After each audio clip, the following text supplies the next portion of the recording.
자의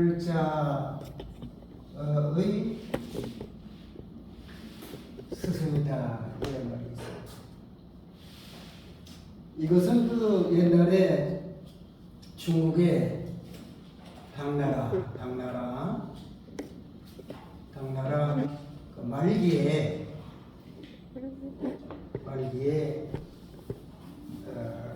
그 시를 쓰는 아주 좋아하는 그 스님이 계시는데 그분이 제기라고 하는 분인데 제기라고 하는 분인데 자기가 시를 썼는데 조매라고 하는 시를 썼다고.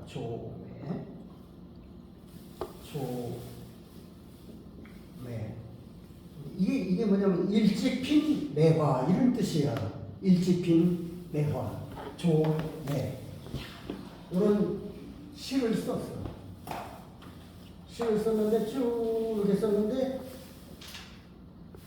그때에 정목이라고 하는 시를 잘 쓰시는 그런 시인이 있었다고. 이 정곡이라고 하는 사람, 정곡이라고 하는 이분한테 자기가 지은 이 조매를 이분한테 좀 이 시를 좀 봐주세요. 혹시 틀릴 거 있으면 이렇게 해주세요. 그랬어요. 그런데 이 정보가 이렇게 보더니 이제 거기에 이제 이렇게 쭉 시가 이렇게 쭉 있는데 그 뭐가 있느냐면은 여기 그 숫자가 있다고.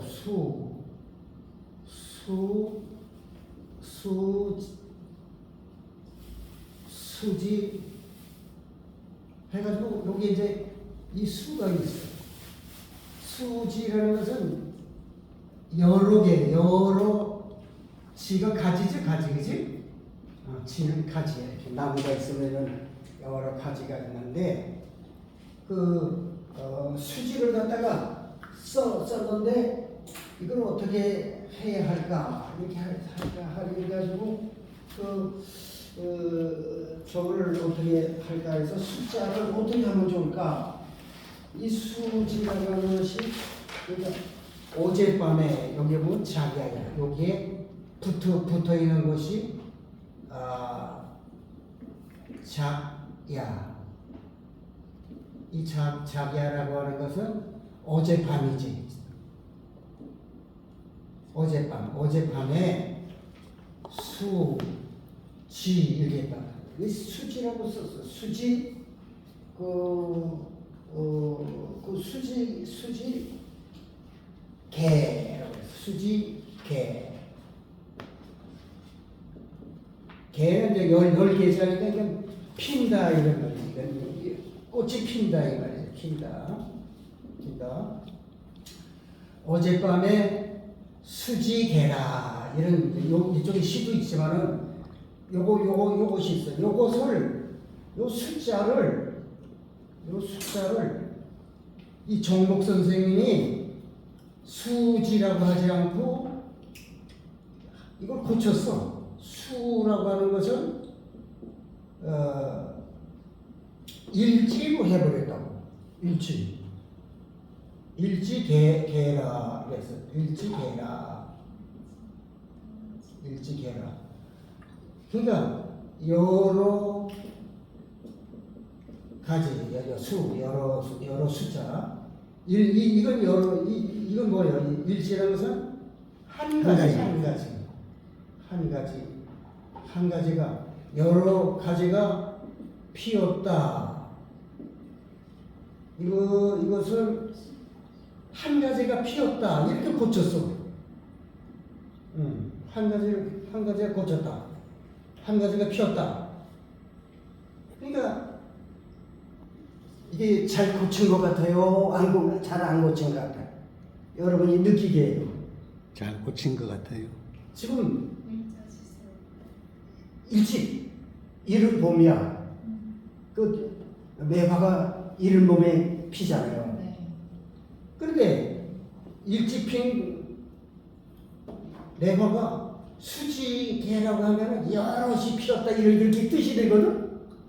이것은 수를 한 글자로다가 고친 거야. 뭐라고 고쳤어? 일지개라. 한 가지가 피었다. 이것이 딱 맞아요, 안 맞아요? 맞아요. 맞아. 왜 맞아? 그것은 그 일찍이 있으니까 여러 개가 확 피면은 그 벌써 봄이 많이 왔다는 거야.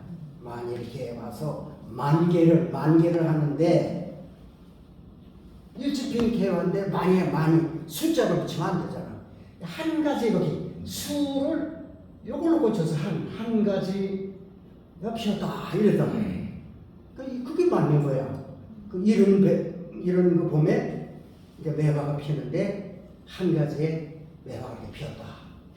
그러니까 요거 하나를 이렇게 고치니까 이 시가 아주 완전히 확 다르게 멋있는 시가 됐다 이거지.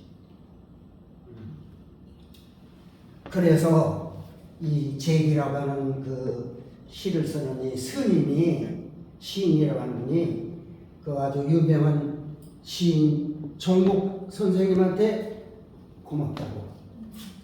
당신은 나의 스승이라고 절을 했단 말이 있어요. 그러니까 한 글자의 스승이 된 거야. 한 글자의 스승이 된 거야. 그러니까 우리들이 이렇게 공부를 하는데 우리는 죽을 때까지 공부를 해야 돼. 죽을 때까지. 근데 우리가 이 공부를 하는 것은 뭐 큰 선생님이 이렇게 있어가지고 뭐 이렇게 하는 것보다도 그분에게도 많이 배우지만은 아주 시원찮은 선생님들 또는 자기보다도 못한 이런 그런 사람들에게 배울 게 있어요. 배울 게 있다고. 그래서 그런 말이 있잖아요. 논어에 보면은 세 사람이 길을 가는 데에는 반드시 나의 스승이 있다. 삼인행에 필요하사원이라 이런 말이 있어요. 한번 이거 시간 많으니까 다 일일이 쓸 거 없고. 그러니까 세 사람이 가는 데는 반드시 스승이 있다는 거예요. 그 스승은 많이 배운 사람에게도 배울 것이 있지만은 자기보다 못한 사람들도 배울 게 있어요. 다 배울 게 있어요. 그러니까 우리는 늘 배우는 사람들은 행복한 사람들이에요. 배우는 그런 것은 아픈 사람도 배우면은 나아요. 왜냐면 배우는 자체가 행복하고 즐거우니까. 그래서 우리들은 그 일일지사라고 하는 걸 우리가 한번 알아두면 좋겠어. 그래서 한 글자를 나에게 가르쳐 주면은 이런 거 한 글자를 나에게 가르쳐 주면은 나의 스승이 되는 게 아닌가. 그러니까 우리는 늘 배워야 해요. 우리는 늘 못한 사람 또 많이 아는 사람 이런 분들에게도 배워야 하지만은 이렇게 못한 사람에게도 배워야 한다. 이걸 왜 제가 첫 시간에 말씀드리냐면은 우리는 이렇게 배우러 왔잖아요. 배우러 왔는데 우리가 이렇게 배우는 저기는 우리가 이렇게 이렇게 보시라고 하는 것이 이렇게 붕우라고도 하죠. 붕우. 이것이 보시인데 이 붕이라고 하는 것은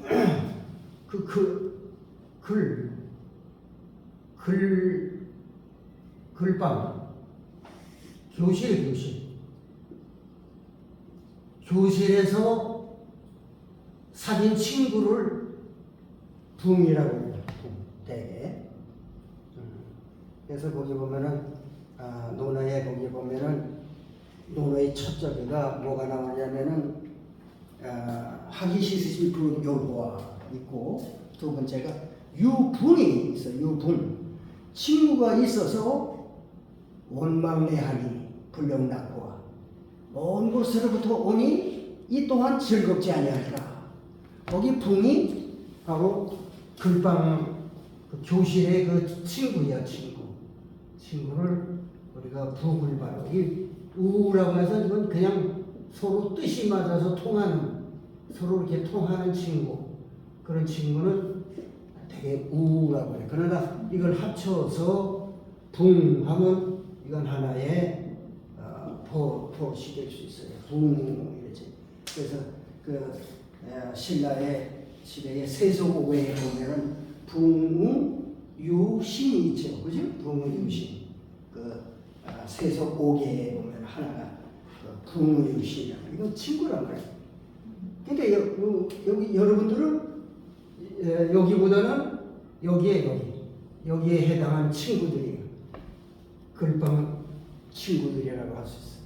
우리들은 여기는 다 그 글방 친구라고 우리가 말할 수가 있습니다.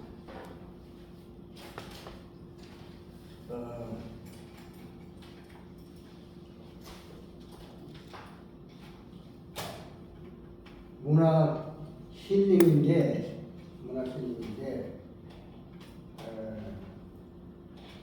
그 요즘은 힐링을 좋아합니다. 뭐든지 힐링을 하고 있어요. 사실 문학 치료라고 할 수 있는데 특별히 문학 힐링 이렇게 해서 우리가 그 교육부라고 하나 거기 해서 그 면허를 만들어서 자격증을 주는 것이 문학 힐링 무슨 부서? 뭐라고 그랬지? 문화 힐링 지도사. 문학 힐링 지도사 자격증으로 이렇게 나온다고 그러죠. 여러분들이 이 끝나면 교육부에서 문학 힐링 지도사 자격증을 여러분들에게 아마 주려고 하는가 봐요. 좋은 기회라고 할 수 있어요. 제가 강의할 문학 특강 개요는 첫째 말과 참여 그리고 치유력, 그 다음에 여기에서 언어의 능력, 말의 창조력, 치유력, 또 말의 건강법 사용, 4번 말의 대적 그리고 파장, 두 번째로는 치유의 근본, 참된 치유자, 감사드릴 것, 물은 답을 알겠다, 실전. 그 다음에 문학에 대해서 우리가 다시 한번 문학에 대한 것은 정의를 우리가 문학 힐링이니까 문학에 대해서 조금 더 심층적으로 배우려고 합니다. 그 다음에 왜 우리는 힐링을 하느냐 하면은 병들고 상처받은 사회, 그래서 또 사고와 질병이 많은 세상입니다. 이 세상은. 또 치유와 치유 그리고 건강의 의미 그걸 배우게 되고 치유 건강 또 미병에서의 괴로움, 미병은 건강과 질병 사이에 있는 그런 상태를 미병 상태라고 그러죠. 그다음 문학 치료의 효용성, 우리가 지금 지난번에 전 시간에 한 애송시를 우리가 했지 않습니까? 애송시를 할 때는 그 읊을 때도 기쁨이 오지만은 그걸 듣는 사람도 힐링이 돼요. 그러니까 좀 이렇게 기쁘게, 우리는 사실 행복이라고 하는 것은 먼 데 있는 것이 아니고 자기 주변에 있어요. 가까운 데서 우리는 행복을 찾아야 합니다. 그래서 가장 가까운 사람이 나에게 말하고, 또 친구 옆에 사람에게 말하고, 또 공유적인 사람에게 말하고, 또 하나는 이 사물하고도의 말하게 하는 것이죠. 그래서 제가 첫 시간에 여러분들의 카톡에다가 그 시인들은, 문학인들은 의인화를 좋아한다고 그랬죠? 예. 의인화. 그러니까 모든 것을 다 이렇게 의인화 시켜야 돼. 꽃이 보면 꽃이 예쁘다 이렇게. 또 감성이 많아야 해. 우리는 너무 이 세상이 거칠어. 요즘은 사람들이 굉장히 무서워졌어. 그전에 없던 일은 칼 가지고 이렇게 이 세상이 왜 이렇게 악한지 모르겠어. 이것이 참 이게 주님이 오신 그 징조가 가깝다는 걸 우리가 아는 것 같아요. 그래서 뭔가 우리에게는 인간에게 쉼이 필요한 인간이고, 네 번째가 문학으로 우리한다는 이 다윗의 생애가 나오죠. 또 다윗의 사울을 치료하고 사울을 치료하고. 그리고 이제 문학 치료라고 하는 뭔가 우리가 많이 배웠지만은 한국 문학 치료의 원조가 어디서 왔는가? 문학은 마음의 윤활유로 치료제가 된다. 그것을 배웠습니다. 그다음에 문학 치료의 종류는 어떤 것들이 있는가? 그걸 또 배우게 되고, 그다음에 시치료의 산책, 시어에 대한 것을 우리가 생각해 보겠습니다. 또 차경의 묘미, 차경이라는 것은 모든 경치를 자기가 빌려본다는 거예요. 이걸 하나님께서 주신 것인데 빌려보는데 돈도 안 내. 그런 경치를 우리가 차경에 대한 묘미. 또 사람들은 어떤 시를 좋아하는가? 하나의 시를 통하여 힐링이 되는지 살펴보자.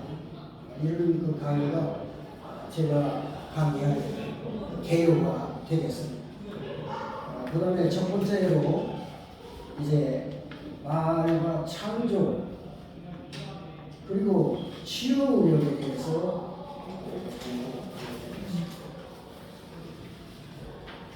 언어에는 능력이 있어요. 언어에 능력이 있습니다. 가장 그 언어를 아주 멋있게 능력이 임하는 것은 창세기에 있습니다. 어느 군대, 어느 불령이나 다른 이런 데에는 아무것도 없어요. 그러나 가장 강력하게 언어의 파워에 대해서 얘기하는 것은 창세기 1장에 나오고 있습니다. 이건 아주 너무너무 아주 엄하다고 할까, 크다고 할까, 그런 스케일이 큰 언어가 나오고 있습니다. 그래서 육당 최남선 씨도 이 창세기를 읽고 처음에 까무러치려고 했대 그래요. 너무 이게 크게 자기에게 팍 들어오는데 뭐예요? 창세기 1장 1절에 보니까 태초에 하나님이 천지를 창조하시니라 확 들어왔다는 거예요. 깜짝 놀라가지고 자빠질만 한 그런 설정이 나는데 정말 그래요. 여기 보니까 땅이 혼돈하고 공허하게 됐습니다. 땅이 태초에 하나님이 천지를 창조하시냐. 근원. 태초라는 것은 가장 큰 처음, 맨 처음, in the beginning이라고도 하죠. 태초에 이 태초라고 하는 것은 이제 지구가 이제 시작되는 그런 거라고 우리가 할 수가 있겠죠. 태초에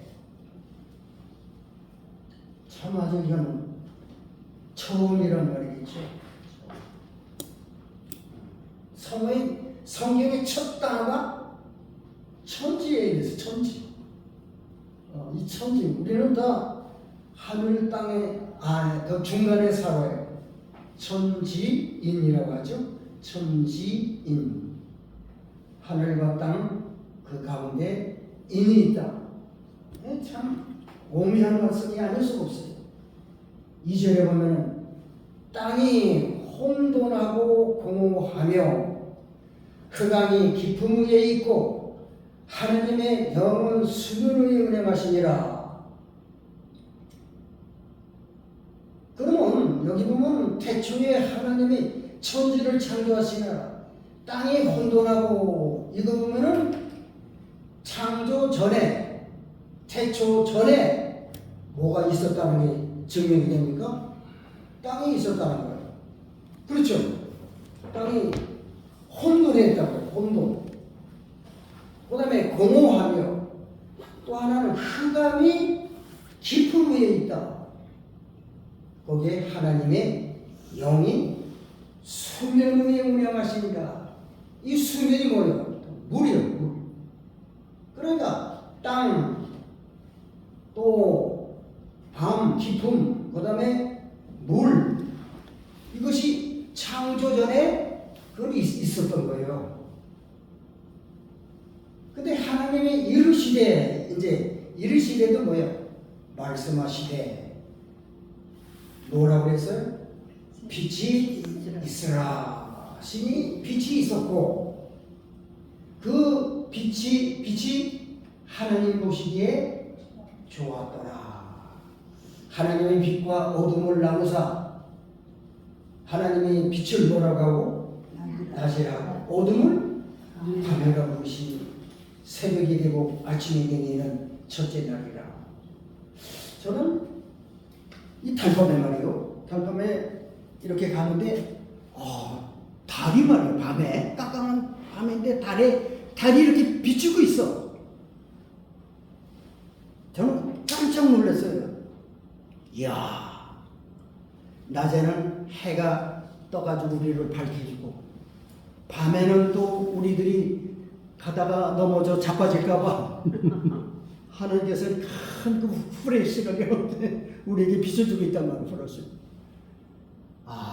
너무 감사해요. 어쩌면 이 지구인데 하나님이 이 지구를 사랑해가지고 낮에는 해를 이렇게 비치게 하시고 밤마저 우리에게 넘어질까봐 달을 주셨을까? 저는 거기에서 놀랐어요. 새삼 놀랐어요. 하나님의 사랑이 저렇게 크구나. 응? 하나님께서 이렇게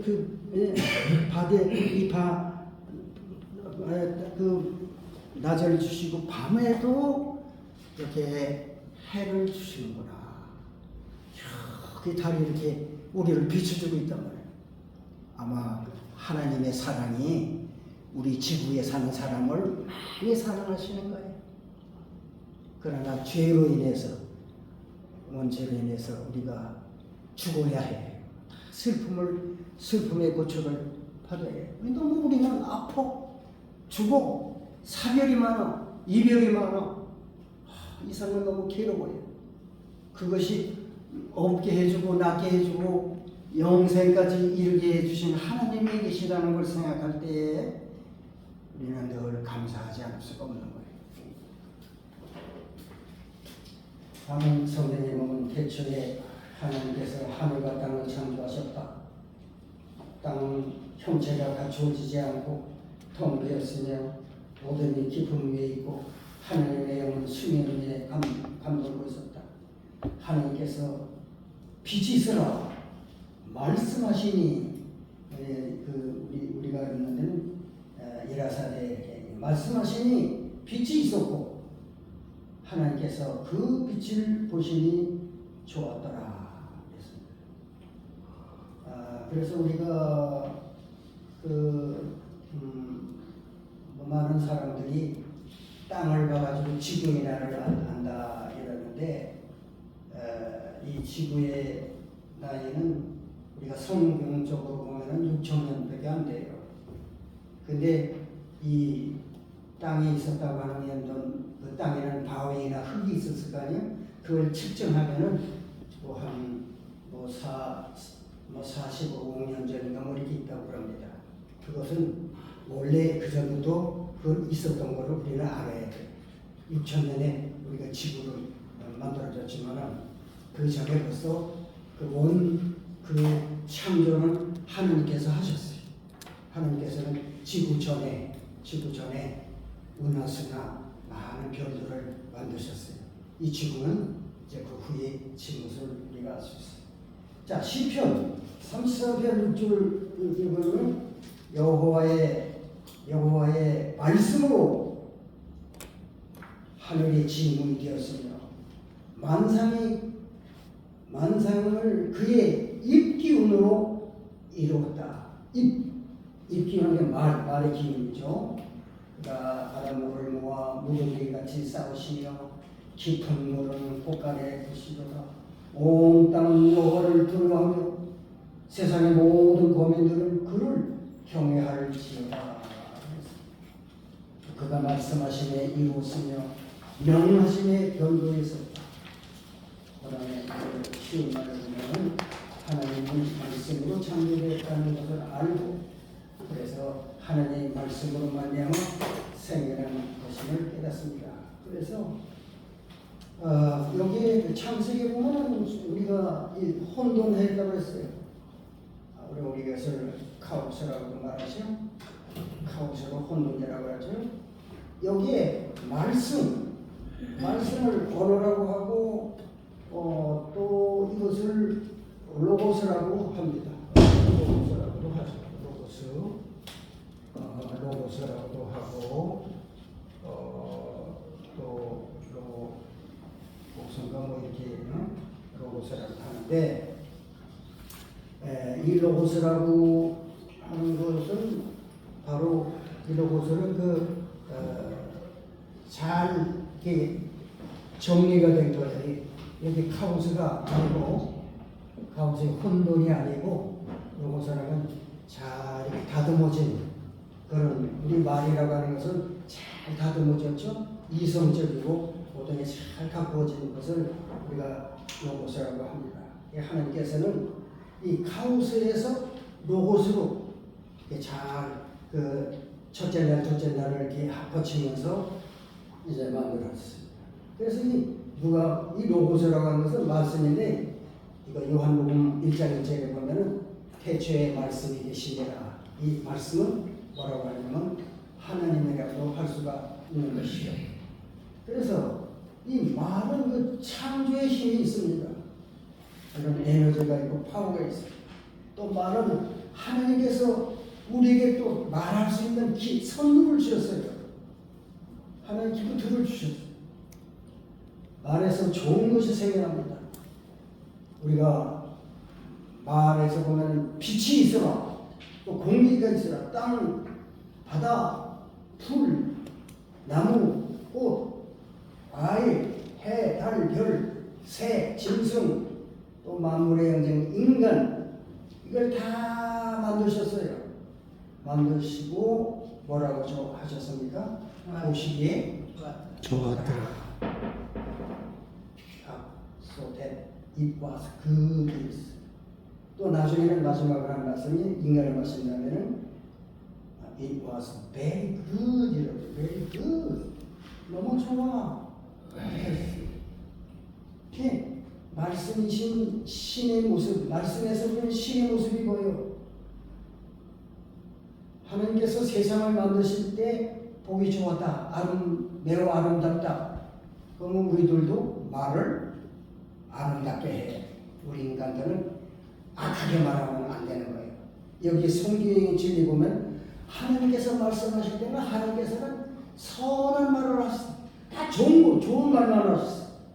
그걸 다 말씀하신 다음에 it was good 이랬어요. 또 it was very good 이랬어요. 그러니까 우리들도 그 말을 할 때에 우리는 이렇게 아름답게 말을 해야 됩니다. 그러니까 우리들은 선한 말을 해야 돼요. 그게 창조의 말, 하나님의 말이에요. 하나님께서 절대로 나쁜 말 하시지 않았어요. 좋은 말만 해가지고 여러 꽃들이며 나무며 뭐 여러 생물들 다 만들었단 말이에요. 두 번째, 이제 우리가 문학의 힐링이니까 말의 창조적 치유를 봅시다. 자, 일본 해인 장군인 가와가미 기치는 2차 대전이 끝난 후 고향에 돌아왔다. 모든 것이 패배하여 사는 것이 짜증나고 불평에 쌓여가다. 그리고 더 괴로운 것은 저것들 때문에 우리가 패전했다는 사람들의 손가락질이었다. 분노와 좌절감이 시달리던 그는 너무 우울증에 빠지고 이러니까 그가 전신이 굳어지고 움직일 수 없는 병이 들고 받았다. 그런데 그가 만난 정신과 의사인 후치다 씨는 감사하는 마음만이 뭐라고 그랬습니까? 마비된 몸을 낫게 할 수 있다며 그에게 매일 뭐라고 하랬어요? 감사합니다라는 말을 몇 번씩 하라고? 10,000번씩. 10,000번씩, 10,000번씩 하라고. 그럼 그 하루에 10,000번 하려면 어떻게 잠도 못 자고 감사합니다. 감사합니다. 계속 감사합니다 해야지. 우리 김영호 선생님 감사합니다 그렇게 10,000번 할 수 있어요? 하루에? 예? 네, 할 수 있어요. 아마 이렇게 이걸 10,000번씩 하라고 했대요. 그는 어쩔 수 없이 처음엔 그 분노와 적개심으로 감사합니다 하다가 내뱉었다. 그런데 시간이 갈수록 진심으로 하게 되었고 마음도 편안해졌다. 어느 날 아들이 감 2개를 따가지고 왔다. 그와 감이는 습관적으로 감사합니다라고 말하면서 자신도 모르게 몰래 밀었어? 손을 내밀었어. 이 양반이 이 손이 이렇게 굳어진 사람이라고 이렇게. 이런데 감사합니다 하면서 이놈을 하는데 아들이 감 2개를 가졌는데 감사합니다 하고 이렇게 했는데 이 손이 이렇게 나가지고 그 손으로 받았다 이런 얘기지.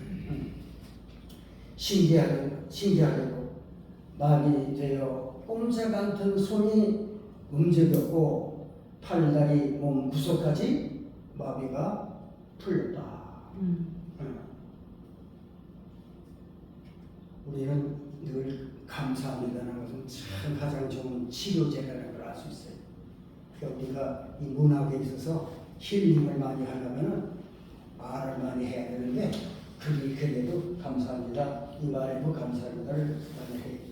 자, 우리는 이 시절보다 신경면역학이 발전된 지금 훨씬 이러한 말이 어떻게 일어날 수 있는지 잘 이해할 수 있다. 과학자들은 이제 부정적 혹은 긍정적인 자기 말과 언어의 영향을 담가서 부정적인 말, 부정적인 말은 에너지가 고갈됩니다. 또 부정적인 감정이 증가됩니다. 또 면역력이 저하됩니다. 나중에 질병과 사망이 증가된다. 우리가 긍정적인 말을 할 때는 에너지가 증가되고 긍정적인 감정이 증가되고 면역이 증가되고 나중에 치유와 회복이 증가된다고 그랬습니다. 얼마 전 부부 사이에 한 마리가 암 예방과 노화 방지에 효과가 있다는 연구 결과를 연세대 김재혁 교수가 발표하게 습니다. 즉 노인 남성 30명을 대상으로 실험한 결과 배우자에게 고맙다, 미안하다, 사랑한다 이런 표현을 한 그룹에 10명씩 혈액 내화성 스트레스 지표가 50이 감소되고 항산화 능력 지표는 30%가 늘어났다고 합니다. 체내 산화성 스트레스가 줄면 암과 고혈압, 당뇨병, 파킨슨병 등의 발생률이 낮아지고 노화도 늦춰지는 것으로 알고 있다고 했습니다. 우리가 늘 감사하는 마음을 살아가고 다른 사람들이 혹시 저를 보고 왜 이렇게 늙지 않느냐고 하는 사람이 종종 있어요. 왜 이렇게 맨날 이렇게 웃으면서 하는데 너무 감사하니까 이렇게 살으니까 좀 건강한 것 같아요. 아직 약 먹는 게 없으니까. 그래서 이게 참 신앙생활이라는 게 참 이렇게 좋구나. 또 감사하는 게 또 우리가 기도를 많이 하고 그러지 않습니까? 이렇게 감사. 이러니까 아주 건강하고 되고 같아요. 우리는 얼굴을 활짝 피고 이렇게 감사하면서 이렇게 하면 되겠어요. 뇌과학자들의 연구에 의하면 뇌세포가 235개라고 하는데요. 뭐 어떤 사람들이 일단 통계가 정확하지 않겠죠. 어떤 사람은 100에서 뭐 300개의 세포가 있다고 합니다만 자 235개 중 98%가 뭐라고 해서 뭐의 지배를 받아? 말의 지배를 받는 거. 그러니까 우리는 늘 왜냐하면 말을 듣거든. 모든 게 다. 그래서 말 듣는 게 그게 말의 영향이 98%가 말의 지배를 받는다고 했어요. 사람의 뇌신경은 언어로 의사소통을 하며 내면적 대화도 자신의 뇌 기능을 조작한다. 그래서 부정적인 말을 많이 쓰는 사람과 긍정적인 말을 많이 쓰는 사람의 뇌관의 유형은 상당히 다르다. 말은 다양한 방법으로 질병 치유에 활용되어 왔다. 1920년 프랑스의 치료 심리스타인 에밀 큐이는 나는 날마다 모든 면에서 점점 더 좋아지고 있다라는 말을 환자에게 하루 몇 번씩? 20번씩 반복하게 함으로써 영국과 미국에서 선풍적인 인기를 끌었다 이런 말도 있습니다. 그러니까 어떻게 우리 아픈 사람들은 어떻게 뭐라고 해야 되겠어? 나는 날마다 모든 면에서 점점 더 좋아지고 있다. 이걸 자꾸 하는 게 좋다고 이렇게 말하고 있습니다. 조금 쉬었다가 할까요? 조금 이제 1시간 됐는데 예. 5분간 쉬었다가